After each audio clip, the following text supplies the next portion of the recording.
So you're German Chancellor Friedrich Merz, and it was a bit of a rough start. You did really bad in the election relative to how you probably should have done. You had to form a contentious coalition with the Social Democrats, and you became the first chancellor in German history to not be confirmed on the first vote. But now that you're in power, it should be smooth sailing. Because the guy you're getting compared to, the guy who you have to beat in order to be considered success, is Olaf Scholz. And if you can do a better job than Olaf Scholz, the man who single handedly destroyed the German economy, got them embroiled in an unwinnable quagmire in Ukraine, and made Germany the laughing stock of the known world, if you can do better than him, then you can view your term in office as a success. And many people would say, Argent, it's kind of hard to do worse than Olaf Scholz. No one respected him. No one liked him. People thought he was a weak, pathetic little man. And it became like a running joke that whenever he would go to different countries, that the leaders would just richly humiliate him. And he would just take it. And he just took it when Ukraine or the US or whoever blew up Nord Stream. He was okay with that. So Merz just has to be better than that. But I had a bad feeling when Merz won that he was going to be like Scholz, but with a T level above zero. That he had some pretense of, if not masculinity, just some basic like force in his personality. And that it's probably going to get exponentially worse because we're going to get Scholz, but Scholz who thinks he's a tough guy. And kind of the cowardly, pathetic nature of Scholz did kind of limit his ability to do things. So I've seen a lot of 4D chess plans in my day. I've seen a lot of Channcelor ops in my day. This is a new one. This is like, I don't know if this is worse than anything Scholz ever did, but I can't recall him doing this. So this is Merz's 4D chess plan to get the EU to levy sanctions on Germany. Yes, that is his master plan. Is he's going to get the EU to sanction his own country that he's the leader of. And no, this is not a joke. So we're going to look at this article from the Financial Times. This was just from last week. German Chancellor Friedrich Merz, or as I call him, Friedrich the Hearse Merz, or Merz the Hearse, is actively backing a proposed EU ban on the Nord Stream pipeline connecting Russia to Germany in a bid to stop any US and Russian efforts to reactivate the gas links. So this whole thing has been another one of these soap opera things. When the Russo-Ukraine war started, Germany cut off all their energy imports from Russia. Something happened to the Nord Stream pipeline that we can't talk about. And the narrative in Germany is that Russia cut off the energy. It wasn't them cutting off the energy. It was Russia. I guess if we're going to be charitable, Russia forced them to cut off the energy by invading Ukraine. That's the charitable answer, but really the way that it's framed in Germany is just that Russia's evil and they decided to just cut off the energy. And then initially they said that Nord Stream was blown up by the Russians, and then it turned out that that wasn't the case. And it was probably the Ukrainians and Americans, and they were just okay with that. They were fine with their major infrastructure being blown up. So we have that entire narrative, and Merz is going, geez, I almost said Scholz instead of Merz. They're kind of like the same person in my mind. His plan to overcome the Russians cutting off the gas, in his words, is to stop the Russians from restarting the gas. Yes. This is Financial Times. This isn't like The Onion or something. So Merz's government earlier this week said it endorsed the ban as part of the bloc's upcoming round of sanctions against Russia for its war in Ukraine, according to 3 officials familiar with the matter. Am I an official familiar with the matter? I like how that's the new one they have. It's not even like who participated, like a senior government officials. It's just someone familiar with the matter. So, I mean, you too can be an anonymous source. If you've watched the news, if you've read a single article, then you'd be someone familiar with the matter. The matter. So, the Chancellor sought to quell any domestic debate about the merits of a potential reactivation. Okay, so this is where the whole Channcelor op angle of this comes in. So Germany is in a recession, perhaps a depression. Things are looking really grim. Between cutting off all of the cheap gas and oil from Russia, the Greens closing all the nuclear power plants, all the other kind of environmental regulations and crazy stuff that happened under the Schultz regime. A lot of people, including members of the CDU and even some SPD politicians, are starting to say, like, look, this isn't working. We got to turn the gas back on. The German economy is in free fall. A lot of German manufacturers are moving elsewhere. Actually, a number of them are moving to America. I remember there was a bunch of companies that were like 300 years old that had shut down and moved to the United States because of how expensive energy is. So Schultz's plan, sorry, not Schultz, Merz's plan is he's going to get the EU to sanction Germany so it can't become a domestic political issue. Because he's afraid that he'll get replaced at some point and the CDU will come to power again with a different leader, or maybe the AfD and BSW or someone else will come to power and they will decide that they have a mandate to restart the flow of the gas from Russia. So in order to prevent the democratic process from happening, in order to prevent a future German government with a popular mandate to do something that the German people want, he's going to do this thing where he goes to the EU and gets them to pass sanctions against his country to prevent them from having access to gas. And that's how insane these people are. Okay, reports in the Financial Times in March about Kremlin-linked Russian and U.S. business people seeking to restart the privately owned pipelines prompted Merz to start discussions with officials in Berlin and Brussels about how to prevent that, one of the people said.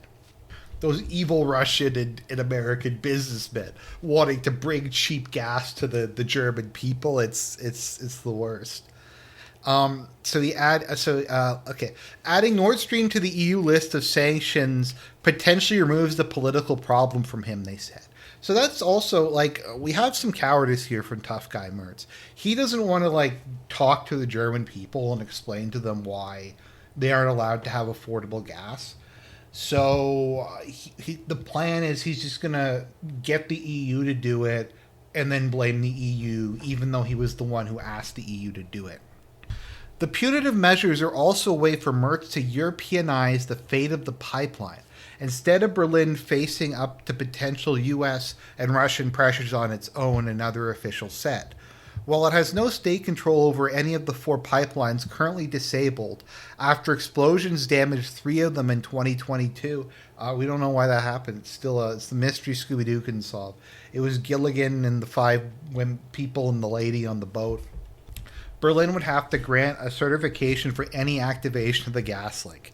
The EU restrictions would target Nord Stream 2 AG, the Switzerland-based entity that owns the pipeline, and any other companies, Russian or otherwise, that are necessary for the restart and operation. People familiar with the plans told the Financial Times.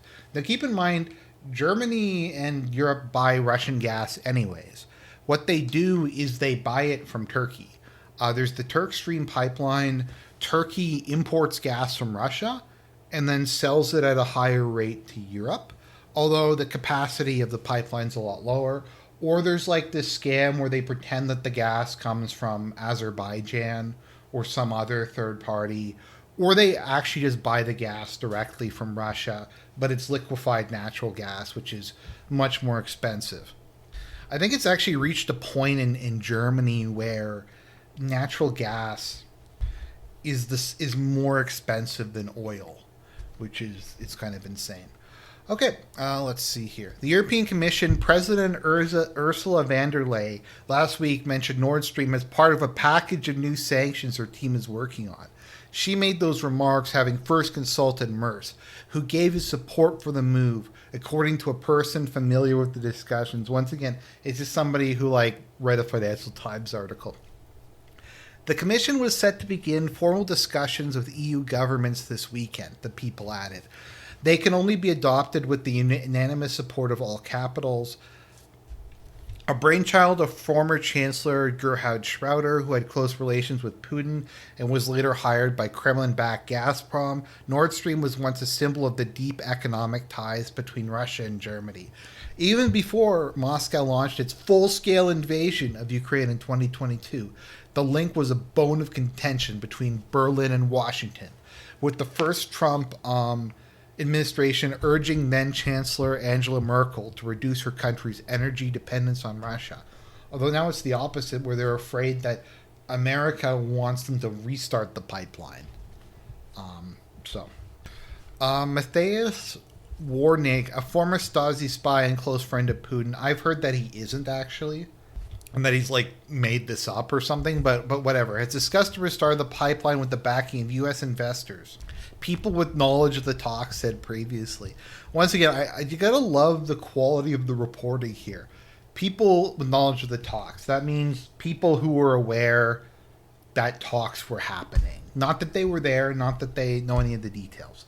Warnig was seeking to leverage U.S. President Donald Trump's desire for economic rapprochement with Moscow, they said. It is correct that the Chancellor actively supports sanctions against Nord Stream 2, a government spokesman said, adding, one of the aims of our sanctions is to cut off Russia from revenues that could be used to finance its war of aggression against Ukraine in violation of international law, in violation of the rules-based international order, and this includes revenues from the export of fossil fuels. Trump's efforts to negotiate a settlement with Russia over Ukraine have rekindled a debate in Germany over Nord Stream and Russian gas, which accounted for more than half of German gas imports before 2022. No, there's no negative impact of just having the amount of natural gas your country has. That's not going to increase prices or cause any supply issues. A survey by Forza found that half of the residents of Mecklenburg Vorpommern, I mispronounced that, the German state where the pipe is located, were in favor of resuming gas supplies. The far-right alternative for Germany, which has secured more than 20% of the votes nationwide in February elections, has called for bringing the pipelines back online as the Eurozone's largest economy grapples with high energy prices and economic stagnation. Now, the AfD also said something nasty. They're like, you know what? Why are we giving money and weapons to a country that committed an act of terrorism against our infrastructure? Maybe we should investigate the Nord Stream thing. And if it turns out, as has been widely admitted, that Ukraine was behind it, then yeah, maybe we should just stop. This view is shared by some business leaders and politicians from Merz's center-right CDU and his center-left coalition partners. The Green opposition has blamed remnants of the Moscow connection within Germany's mainstream parties. This is the cope that we have. The people who are like, look, the economy's crashing. We had a good run. Let's just turn the gas back on. We can even keep supporting Ukraine, but the German economy is dying. It's not worth it. It's not worth it. Russia's economy is doing good. It's not helping. And those people are like Russian bots. Basically, that's what they're saying. The Green Party is saying the people who want to resume the flow of cheap gas to Germany only want to do that because they're Russian bots. Let's see here. The CDU Prime Minister of Saxony said that maintaining punitive measures against Moscow were completely out of date and do not fit at all with what the Americans are doing. Let's see, CDU MP in a LinkedIn post saluted how business-minded our American friends are. The SPD Prime Minister of the East German state of Brandenburg, which is the state around Berlin, called for a normalization of German trade relations with Russia after a peace agreement. So we got to stop these guys. We got to stop. In order to preserve democracy, we need to use the EU to impose sanctions on Merz's own country to prevent it from getting it sounds like something out of it sounds like a joke, doesn't it? Like Merz literally trying to get international sanctions. I don't know what to tell you, but Merz is not off to a good start. Is he trying to out Schultz? That could be it. We could be in a wild ride. I mean, I had zero expectations. I actually thought that probably something like this was going to happen. But we'll see what, like, once Merz starts getting desperate, the levels of madness that he's going to sink to. If he's doing this at the beginning of his term, God only knows where we're going to be headed. Anyways, guys, I hope you enjoyed the video. I hope you found it funny. Lots of more exciting content to come, and I'll talk to you guys again later.